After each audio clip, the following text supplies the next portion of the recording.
Yo, what's going on, guys? It's me, Tim Riddick, back with another video about Leica cameras. And really, I wanted to answer one big question today.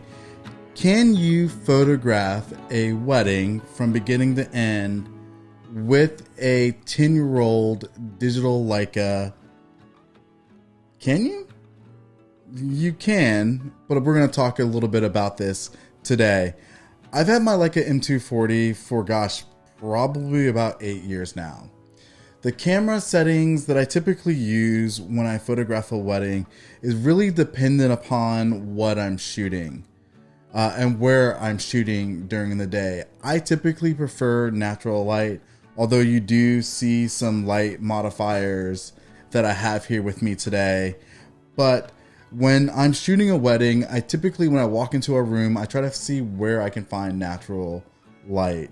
I feel that this camera works best, and most cameras actually work best while using natural light, especially when you're using a camera that is, over 10 years old today in the Lord's year 2023.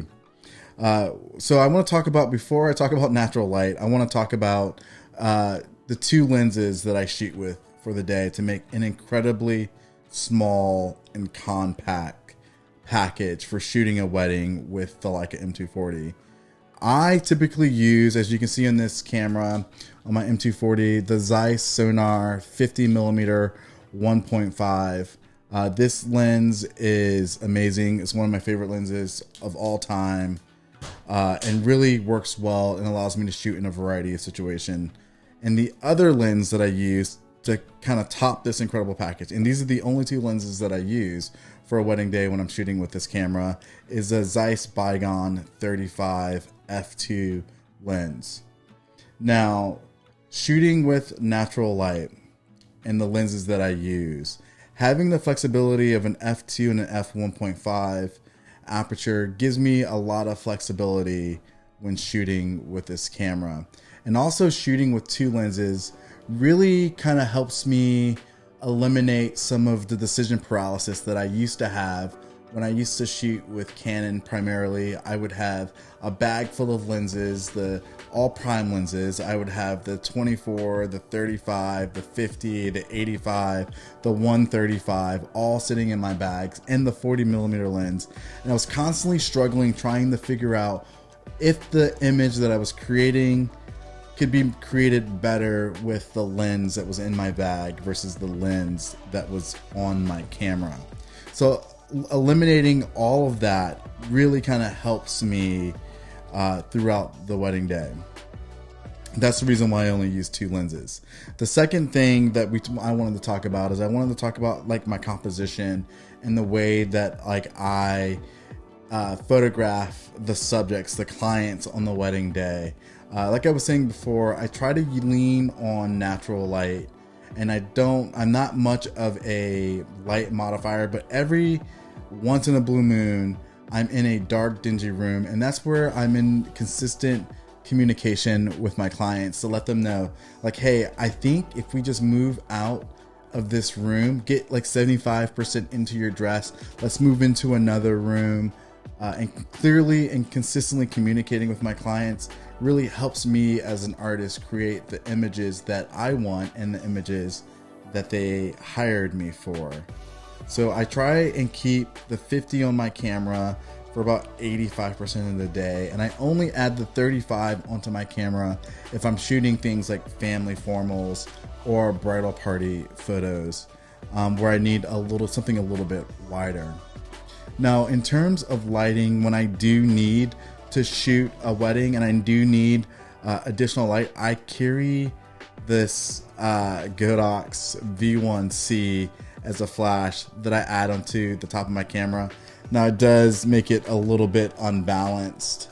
Here, as you can see, it's a big flash, but you can also lock it down to your camera.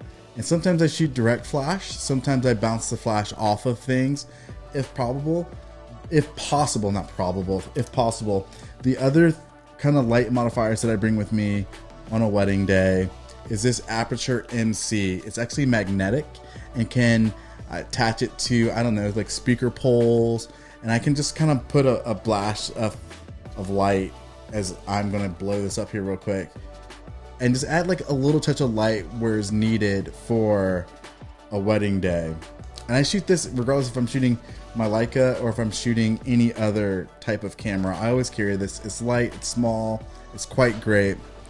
And then when I need something that is a little different, that I have control of the color temperature, that I don't want to shoot always in daylight, I bring this other aperture light modifier here with me, and the same thing. I just power this on, and I can either hold it or I can attach it to a hot shoe mount and add this to my camera, or I have my assistant kind of hold it up or something like that, so that way I can get the exact color temperature that I'm looking for when I'm shooting on the dance floor.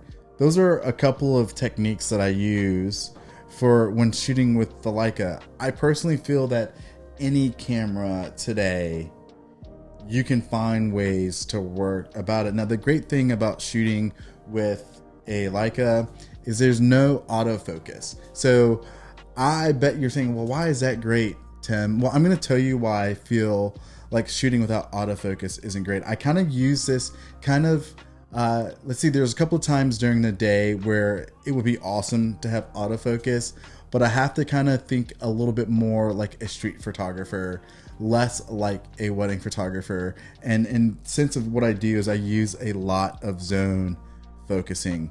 Now, as you can see on these notches on the camera, it gives you the exact distance for where you need to be in focus. So using zone focus means that I have to keep myself away from the bride and groom. Let's say I want to set this to, I don't know, 4 feet. I know about where 4 feet is at, and where I know where the bride and groom is walking into the frame, where they're going to be in focus at. So I don't necessarily have to keep an autofocus camera. I just need to know how to zone focus and know when someone is entering into a frame or entering into the focus plane to where they're in focus versus where they're out of focus. Street photographers have been using this technique for as long as cameras have been around, because they did not have autofocus. So having just kind of that in mind. Now, the thing is this, I only really need 1 or 2 photographs of the bride and groom coming down the aisle. I don't need 50 of them. I'm only going to deliver 1 or 2 of them. So making sure that I have 1 or 2 in focus photos that are showing emotion is really all that I need to deliver. So that's another technique that I use without having to use autofocus. Now, it can be a bit trying, but I do know that I can shoot almost an entire wedding on 1 battery using the Leica M240, because I don't have things that are draining the battery like Wi-Fi and like, I don't know, autofocus. It's really kind of causing the camera's battery to work a little bit harder.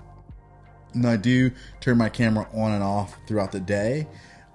If something's not happening, I've shot over 300 weddings, and I know that when there are slower times of the day where I can take a couple of snaps, I don't need to shoot, I don't know, 500 images of people getting ready, because I have that discussion with my couples beforehand. I let them know, it's like, hey, really, before you even put on your makeup, there's not really a super ton you're going to do with those photographs. Maybe put it in a wedding album. I'll snap a few, but having a constant communication with my clients and consistent communication helps shooting like Leicas and helps shooting any camera really a little bit easier. But those are a couple of things that I do to communicate.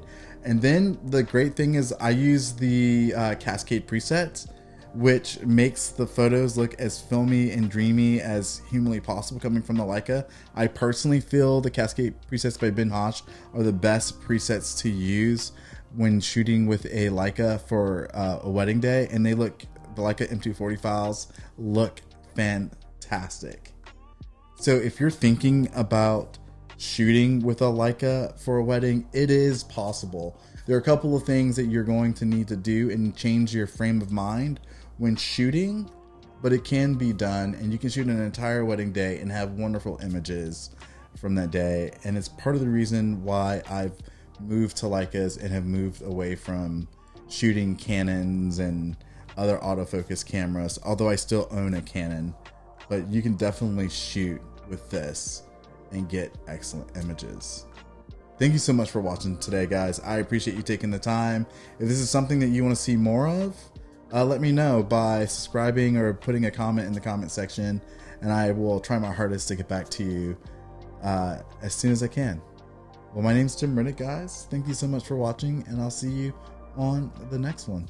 Peace.